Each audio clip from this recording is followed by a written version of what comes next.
Hey everybody, how's it going? Welcome to episode number 575 of NoDQ&A video, right here on NoDQ.com, as well as the YouTube channel and NoDQ&A videos affiliate, ringsidenews.com. As I do every 25 videos, this will be a special extended edition. Got your questions here from spring.me/Aaron Rift. We are fresh off of Raw, actually just ended a few minutes ago prior to me starting this video. And we have the Royal Rumble coming up now in less than 2 weeks, which you can watch, by the way, on the WWE Network for just $9.99. In case you didn't know, WWE made sure to mention it several times. Got your questions. Let's get started today with the first one from A-Train220. Saying ain't so, Aaron. Is John Cena really going to win the WWE World Heavyweight Championship at the Royal Rumble? There's been a lot of speculation about what's going to happen at the Royal Rumble and who the WWE Champion is going to be when Wrestlemania rolls around. There is a live event coming up on March 8th, and on the website where the event is going to be hosted at, there is advertising, and they are listing John Cena as the WWE Champion. So what does this mean? Does this mean anything at all? Is it just a mistake by the website, or were they given information that wasn't supposed to be made public yet? That remains to be seen. We've seen cases of both in the past. Last year, news got out that Batista was coming back. There was advertising that wasn't supposed to be made public, and the Batista return had leaked. So this could be the same situation, or it could just be a mistake. Time will tell. But one thing I find interesting is that there was another show which had advertisement for WWE Fastlane, as a matter of fact. And for that show, the match that's being advertised as the main event is John Cena and Roman Reigns against Seth Rollins and Big Show. When this was announced or made public on the website, I was wondering, why would WWE do a tag team match at Fastlane? Doesn't sound like a very interesting main event. But then, when the advertisement came out about John Cena being the WWE Champion, it got me thinking, and I'm wondering if there is something to this, and maybe we're going to have a repeat of 2007, where the champion and the challenger are teaming together, and that match is done to tease dissension. So maybe John Cena is going to win the WWE title and Roman Reigns wins the Royal Rumble.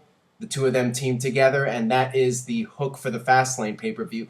That's really the only thing that makes sense to me, unless both advertisements are wrong and it's not accurate, or WWE decides to change plans. Maybe that is what they have planned, but now that it's out there, maybe they'll change it. So it's really hard to say at this point, but John Cena versus Roman Reigns is definitely a match that has been rumored, and people have speculated about that match as a possibility where John Cena passes the torch to Roman Reigns.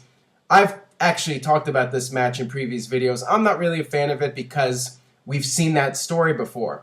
John Cena has so-called passed the torch to other guys like Daniel Bryan, CM Punk, so on and so forth, and it's just a repeat of the same storyline we've seen before, John Cena versus the other top babyface. So I'm not a big fan of it if it does happen, but we'll see. I mean, it's definitely a possibility, and I would not rule it out. Got this question here from Kayfabe Candy Ass. How fitting is it that one more time Hogan will overshadow Randy Savage? Do you agree with this choice for induction? I've seen a lot of different opinions. Some people feel Hogan is the right choice. Others feel that what you mentioned here, that Hogan will steal the spotlight from Randy Savage and make it all about himself. I do think that from a business perspective, Hulk Hogan is the right choice to induct Randy Savage. There's been the talk that Randy Savage hated Hulk Hogan and Randy Savage would not approve of Hogan being the one to induct him into the Hall of Fame. But when you look at Randy Savage's career, I mean, some people have suggested that, like, Ricky Steamboat induct Randy Savage into the Hall of Fame. And yes, they did have the WrestleMania 3 match. But beyond that, Randy Savage and Ricky Steamboat didn't really have a lot of interaction. during Randy Savage's career. When you look at Hulk Hogan and Randy Savage, their careers went parallel, basically. Hogan and Savage were on top in WWE. They were tag team partners. They feuded. And then in WCW, same thing. They were tag team partners. They feuded. Hogan and Savage went together like peanut butter and jelly. To me, Hogan is a good choice. And I think that Hogan will realize that it is about Randy Savage. And I think people will instruct him to not make it about himself, make it about Randy Savage. I think Hogan will do the right thing for Randy Savage and his fans and his family.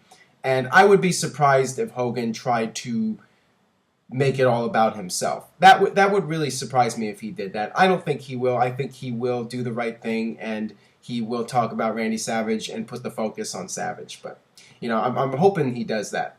Don't know if he will or not, but, I think Hogan will do the right thing and give him the proper induction into the Hall of Fame. All right, moving on here. This one comes from BITW1994. Hey Aaron, is WWE going to have Brie Bella turn on Nikki leading up to a match between the two at WrestleMania 31? I don't really know about this.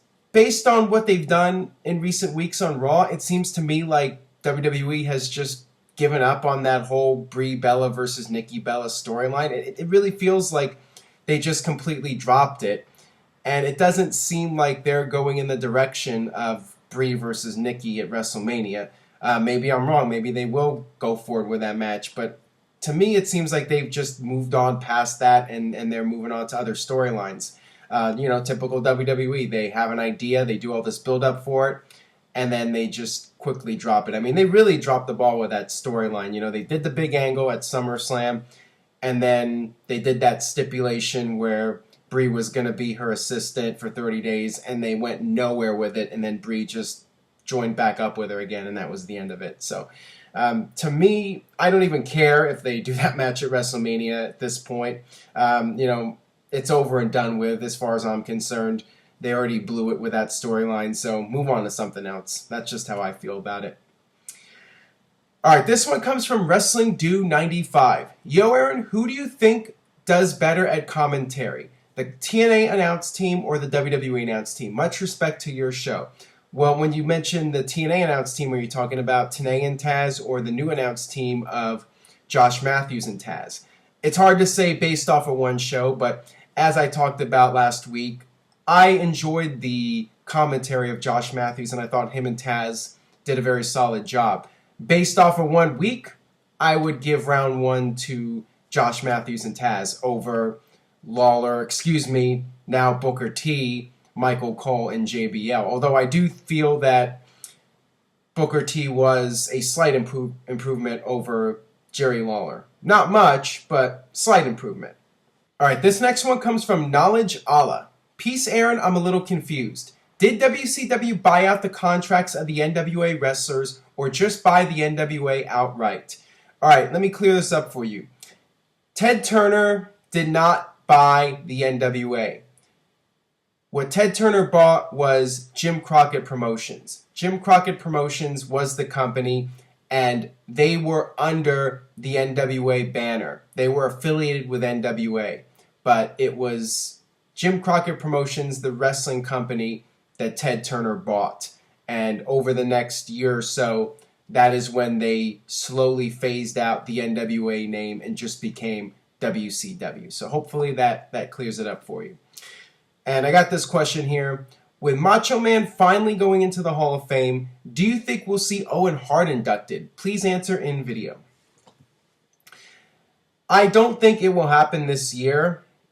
As I've mentioned in previous videos, I think that WWE will not induct more than one deceased wrestler per year. I just don't see them wanting to draw too much attention to the fact that a lot of wrestlers have died. Macho Man Randy Savage being the headliner, they're bringing up the fact that he did die young. They don't want to keep saying, this guy died young, this guy died young. So because of that, I think that they'll spread it out over time. I do think Owen Hart will go in eventually, maybe next year. I think it will happen. It's just a matter of time. And, Macho Man finally going into the Hall of Fame. I think in due time, Owen Hart will get his moment in the Hall of Fame. We got Bruno, we got Macho Man, we got Ultimate Warrior, these names you didn't think would get in. I think that eventually Owen Hart will go into the WWE Hall of Fame. And, it's also the whole issue with Owen's widow and, her objection. But then again, Lanny Poffo said that Randy Savage didn't want to go in unless the entire Poffo family went in. Bruno said he would never go into the Hall of Fame. So I think things will work themselves out, and there are some issues with Owen Hart going into the Hall of Fame, but I do feel that eventually they will be worked out. Got this one here from Calvin Bowman 1. Hey Aaron, how you doing? Doing good, thank you for that. What was your favorite match from the 2000 Royal Rumble? My favorite would have to be Cactus Jack versus Triple H for the WWF title. What do you think? Answer in video. I agree with you. That was an excellent match. One of the best WWF title matches of all time, period, from any pay-per-view. Cactus Jack and Triple H tore down the house. They stole the show. But that Royal Rumble from top to bottom was one of the best Royal Rumbles that WWE ever produced. And, the Hardys versus the Dudleys, that was another excellent match. And, that show was really strong. Really entertaining show. And Triple H and Cactus Jack was just the icing on the cake, in my opinion. Got this question here from Spectre World. If Mizdow did separate from The Miz, will he change his name? And do you think he will get a push of any kind? Well, I'm assuming that when the breakup does happen, he'll be Damien Sandow again. Why not? Why would they give him some weird-ass name? As far as him getting a push, one would hope so. I'm just a little bit concerned that because he's been labeled a comedy wrestler at this point, that it'll be hard for people to take him seriously again. I don't think so. I do feel that once the breakup happens, I think people will be behind Damien Sandow, and people are really rooting for the guy. They're really behind him. I think he has won himself over with the fans, and I think that they will cheer him and they will get behind him no matter what, even if WWE books him very poorly. But the guy has a lot of potential, endless potential in my opinion. I said this before when he was doing the intellectual savior gimmick. I felt that if he just moved beyond that and explored other areas of the character and evolved, he could be a major star in WWE. And I still feel that way. I still feel if he's given a chance, he can go far in WWE past just being a mid-card comedy wrestler. All right, got this one from Nick Lombardi 9. Hey Aaron, I'm not on to usually do this, but do you think that the Raw crowd possibly added to the bleakness of the show? I'm always one to attack WWE for not giving the people something to get excited about, but I think tonight, as bad as it was, WWE tried. What do you think? The problem is the 3-hour shows. I think that no matter how good a WWE program is, eventually the crowd is going to get burned out. And sometimes if you do too much early on in the show, that can hurt crowd reactions. And with this week's Raw, they did the big Cena versus Rollins match, the Lumberjack match to start off Raw. And, they went full gear with a big main event in the first hour. And, that can burn out a crowd. And we saw that a few weeks ago, too, where they did a lot in the first hour. And then by the third hour, people were just completely worn out. And I've experienced it. I've been to 3-hour Raws before. And, it does drag on at times. It's just a long show. It's a lot of wrestling to watch. And I really do feel that 2 hours is ideal for a wrestling show and 3 hours is pushing it. You have to keep in mind they have the dark matches and, the tapings for other shows. And, when it's all said and done, you're sitting out there for 4 or 5 hours. It's a lot. It really is a lot. So, that's part of it. And, of course, the quality can make an impact as well. If the television product isn't all that exciting, people do buy tickets several months in advance. And if the storylines just aren't that interesting leading up to the show, that could also affect the crowd heat. All right, got one last question here from Jared Smith, 1994. Hey, Aaron, what year would you say Smackdown was at its peak? I say between 2002 and 2004 when Paul Heyman was taking over the creative. I agree with you. I feel that 2002 and 2003, those were the best years of SmackDown in terms of the quality of the show. And this was right when the brand extension started. So, WWE was taking it seriously. They were trying to make SmackDown as important as Raw. And the WWE Championship was on SmackDown. You had top stars on SmackDown. And because the brand extension was taken seriously, each show was seen almost as equals. I think Raw had always had a little bit of an edge because it was the live show and it's the more established show. But WWE did really make SmackDown something special for a few years there. Once the title went back to Raw and SmackDown moved networks, at that point WWE really started to lose focus on SmackDown. But yeah, that many would say that was the glory period, 2002, 2003. SmackDown was taken seriously, and you had a really talented roster as well. So yeah, I would completely agree with you on that. All right, that'll do it for this edition of No DQ&A video. Thanks as always for watching. Subscribe if you haven't already at youtube.com/NoDQ&AV. Tell a friend about No DQ&A video, and I will see you guys next time.